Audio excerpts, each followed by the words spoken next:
Hello, everybody. Good afternoon. Thank you very much for being here, and welcome to La Maison. And thank you to La Maison for welcoming us. I'm Gabriel, the CEO and co-founder of Dust. And I want to start off by saying that it really matters a lot that you made time to come here this afternoon. I think that it's not just about accepting an invite and showing up. It's also probably a sign that you're asking yourself hard questions about how this actually works. And they're not easy questions. That's why we've decided to have some of our customers come up on stage and answer them later on this afternoon.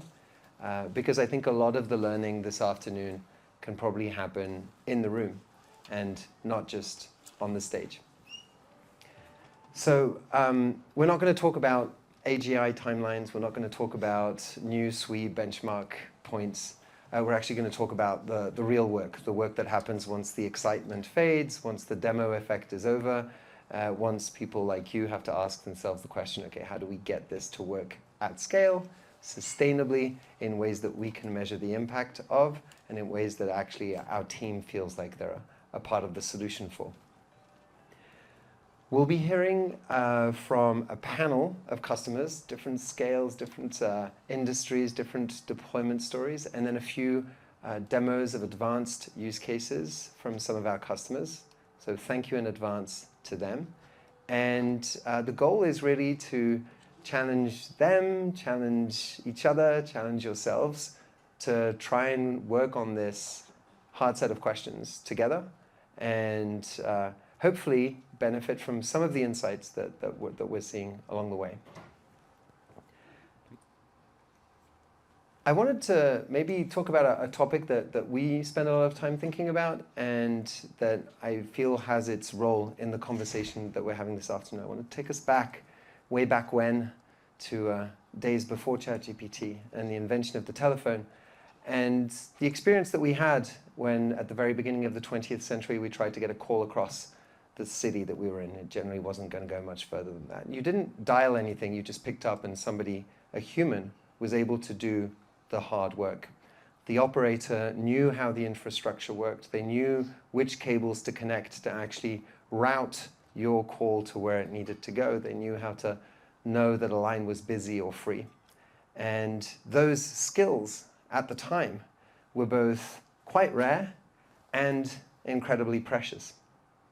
Now, those skills today we take for granted or we've completely forgotten about because that work has been automated. And we no longer think about the humans that at some point in time took a key role in being able to do one thing, talking to the machines effectively. But I believe that we're seeing a very similar period today where exciting new technology and its deployment are gated by the fact that it takes real and genuinely quite rare skills to extract the maximum value out of that technology.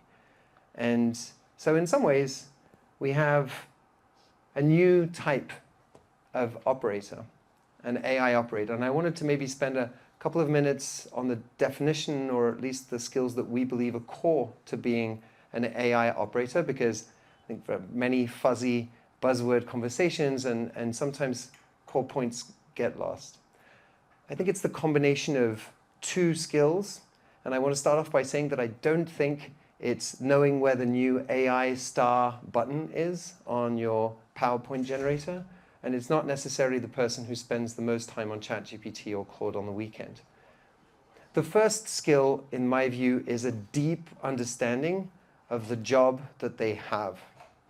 That expertise is a necessary requirement to being able to really talk to the machines about what needs to be done. And the second skill is a nuanced judgment and understanding of how that job should change as AI continues to change.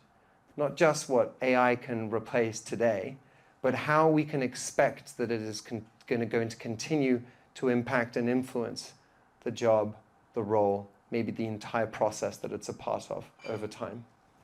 And what we see time and time again at customers of Dust is that the combination of those two skills is absolutely lethal. in being able to build and then iterate on the systems, the infrastructure that is really going to be key to widespread adoption, but most importantly, tangible value. If I was to take an example of a company and how this might play out at a company, let's take an accounting firm. I don't think that an AI specialist with at least 24 months of experience on X in Gen AI is necessarily the best person to really rewire an accounting firm. I think it's probably Sandra, who's a very high-performing accountant and who's genuinely got good judgment about what AI can do. Sandra knows what closing the books means for clients. She understands the edge cases, and super importantly, she understands which part of the value stack is crucial to be delivered in a format or with a human touch that the clients care about the most. Which part of the value is closing the books, and which part of the value is generating the trust that the books are closed. The problem is Sandra's busy. Sandra's actually closing the books all the time. She's running the business. And so she doesn't necessarily have the time to build the future of the accounting firm and its software. And if her incentive structure is the number of books she's closed and whether they're closed on time, it's not clear that she has a strong pull to reinvent the way technology and book closing can tango together. So what I think companies are experiencing as a technology problem very often is a time prioritization and incentives problem. And how we transform companies at scale with that in mind is really one of the hard sets of questions that we have to answer together. In design, there's a concept called skeuomorphism. I don't know who's familiar with the term. Skeuomorphism is the idea that you make something that's really new look like something that's quite old to get people comfortable, so that people know where the buttons are. The first version of the iPhone had very skeuomorphic design for the apps. The address book looked like a leather-bound address book, and the game center looked like a green felt casino table. And those made sense. They were good. They helped people understand that you kind of had to press on the button to get into the thing that looked like an address book. Skeuomorphism is a helpful bridge to the new, using reference points that make people feel comfortable, empowered, and autonomous. The limit to those bridges is that they can constrain how we actually use the new technology. If you think about skeuomorphic TikTok, you wouldn't be able to scroll on an image or a video to move to the next video because you'd need a button to do that. And that button would take a lot of space. And so at some point, moving away from skeuomorphic design to deeply benefit from what the technology can offer is necessary in order to extract the maximum value of the technology. Now, I'll be super honest, I don't think that that shift can always be radical. But I think if we draw a parallel to what's happening with artificial intelligence in the workplace, skeuomorphic design is asking people to upgrade the process they are currently doing with AI, to take meeting notes with AI, to respond to emails with AI, rather than to ask themselves, what does this process even add now that we have the technology to get rid of it altogether? Which part of the entire value chain does it fit in? And is that pipe still meaningful now that we can actually generate summarized transcripts in 27 languages automatically? Or now that we can spot in a customer's call whether they're asking for something that was already identified as a feature request by the engineering team? How does that process have to change?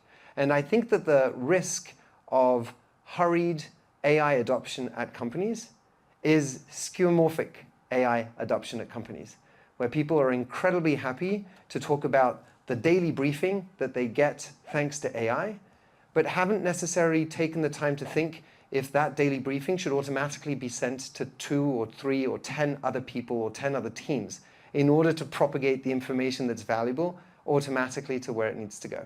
So that change needs to happen. And I don't think it can always happen automatically or too fast. The idea isn't to necessarily blow up the bridge between the old and the new. There are real constraints. There are real businesses with real people and real customers that need continuity. But the ambition has to be clearly set that it is not about sprinkling AI on what you were already doing, but rather rewiring the company now that this new technology is available. The skill, I think the art, is that we have to be super nuanced in when to push and when to adapt and wait. Because we're talking about emotional responses to the technology at the individual level, at the team level, at the business level, that can have sometimes unpredictable impacts on the people involved, on the processes involved, on the companies involved. So that's why I think the skill set of knowing what the technology can do, but also importantly knowing when it should do it, is crucial for AI operators. So let me tell you about what we believe in at Dust and why I think it fits in to this transformation story. We believe that the most important shift that's happening is not about the best model. We believe the most important shift that's happening is about moving to a new type of company organization that can continuously learn and adapt to technology, which is going to shift the goalpost at a pace that hasn't been experienced before. When you were thinking about building custom software for a business process up until quite recently, you had two options. You could either buy off-the-shelf software and hope that it kind of fit and had to negotiate with legal and with marketing and with security if it had too many or too few buttons, and it would go stale after a while and you'd change it. Or you could buy the services of a company that was going to build the custom software and it was going to fit absolutely perfectly, but it was going to take 1.5 years to build, it was going to cost a fortune, and it was still probably going to go stale after a few years. What we think is happening with this technology is that you now have the possibility to build incredibly custom software at a scale that is basically the niche of an individual, an interface between a few individuals, and that software has the capability to be continuously updated, continuously sculpted. And as a result, we really believe that it's crucial to empower in a quite decentralized way at times the ability to sculpt and to update that software. That it's not just about surface level adoption of the tool of today, which we know by this afternoon is going to be the tool of yesterday, but it's building the muscle that we are a company that can continuously adapt and that the toolkit we've given the team is one that can follow. And so that's what we think is the mission for us. If I think around operating systems, you used to buy a CD and you used to install it on your computer, and that was the operating system you were on. And it would last 1 year, it would last 2 years. If it was the computer that ended up being at your parents' house, it would last until the computer died.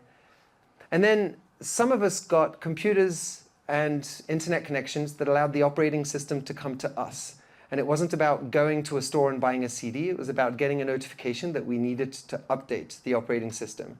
And moving from this sort of capital expenditure to a subscription to continuously improving software. And I think that that is really the model we want to deploy to the customers of Dust, this subscription to continuously improving capabilities with the ability for people to understand the new capabilities and to deploy them very locally at a pace that is adapted to the overall pace of the technology that's changing.